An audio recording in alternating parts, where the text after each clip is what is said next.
Hello guys, good day ulit. Rafa ulit, GTA Carso. Natagalan na ang ating pagbablog dahil tayo ay na-busy, may inaasikaso tayo. And may mga unit tayo na nagka-problem. So, inayos muna namin yon. Meron sa amin bumili ng EcoSport na karaan. Tataka kami, nagkakaroon ng malfunction yung reverse niya. Dahil palit kami lahat doon. Palit kami na shift part doon, tranny, and everything. Kay Sir Homer na Eco. Tapos, pinipigure out ng mga mechanic natin. Ang nakita nila na problem, nagpalit pala ng shift knob yung unit, pinalitan. So nangyayari, hindi lumalabas yung S, so nagkakaroon ng fault. So pinabalik namin sa stock, kasi all goods naman lahat yun pinabalik namin sa stock. Kumuha si Kuya Edo ng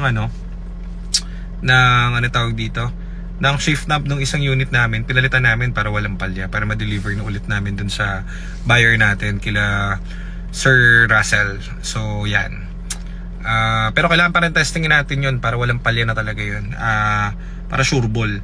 Then yung tukso natin na naputulan ng belt, okay na rin, nalagyan na ng belt, all goods na ulit, popper seal na natin yan ulit. So abangan yan. Ano pa ba? Update.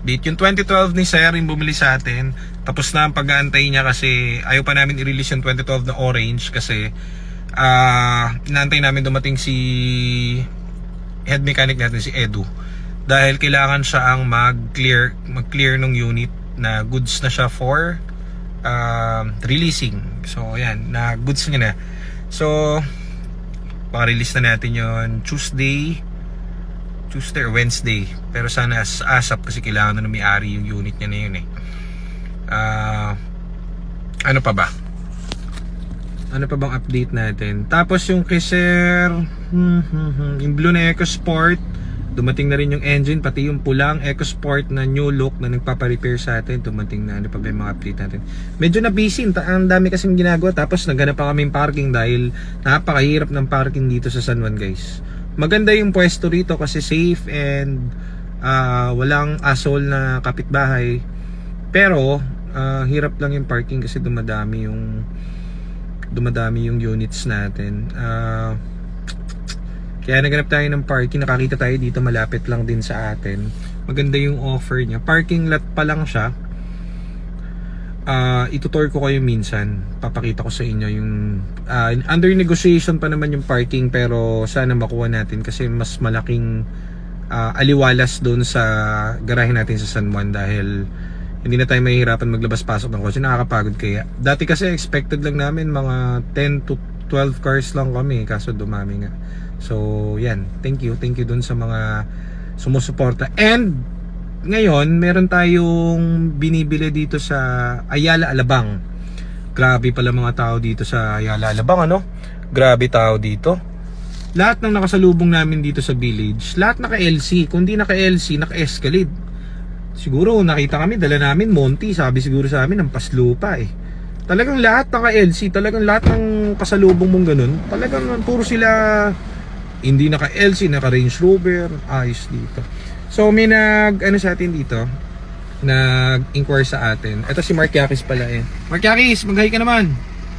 Mark Yakis So, meron kanina pala sa shop, siguro may nabenta tayong parang dalawang EcoSport pa. So, wala talagang, kahit di pa namin i-post yung unit, di umaabot. Ang nangyayari kasi sa amin, guys, na meron kasi talaga kami SOP, pag bibili ka ng unit doon or kahit na hindi ka pa bibili, mas maganda pa-testing mo muna lahat sa amin para all goods. Minsan kasi nagagahol kami kasi kunwari yung sasabihin sa amin ng bumili, sir, kailangan ko na ASAP, ganyan hanggang sa maudot.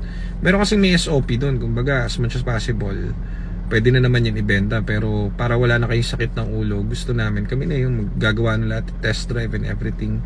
Doon kami nagagawal ng kakaproblema. So kailangan talaga ginagamit-gamit yung kotse bago namin i-release para swabe, kumbaga all goods, kumbaga test drive na.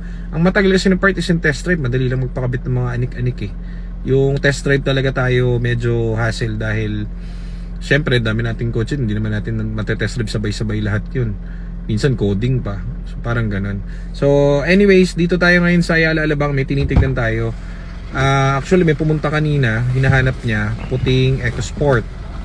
So Ayan, mukhang ito na. Dali na agad to. Napakaganda ng unit. Ganda ng unit, ya. Ano, Mark? Ano sabi Malinis, mo? oh. Walang katama-tama. Ayos yung engine bay. Pero syempre, Ano check scan? natin. Ganda? Hindi ko na muna nakita. Nag-test drive muna natin kay Jet mamaya. Pero... Tinest-drive na ba? Mas nakasama yung ano ni sir. Yung kasama yun sa bahay. So ito papakita ko sa inyo. Ang ganda, EcoSport na white. Mabilis yung white natin, pati pula. Ang hirap lang makahanap ng pula. Pero white, mabenta rin kapag nagkaka-white. Bang, bang, bang. So baka ito, pag nakuha natin, pristine saka alam niyo naman, yun nga, yung may-ari yung bahay nila. Ganda ng bahay nila. So dami silang kotse. Kumbaga tinitingnan din kasi natin yung background, yung history kung ba't nila for sale. Ito, di naman dahil may issue kaya nila binibenta. Kumbaga binibenta nila dahil nag-upgrade yata sila, no? May bago na naman kotse. Actually, hindi makabili si sir kasi Walang gusto niya yung, parking. gusto niya yung wife niya yung mamimili. Ayaw niyang bilan ng surprise. Okay. So, yan, kaya binibenta na ganun. Maganda yung reason for selling ni sir. Saka, maganda is may anis. Kumbaga,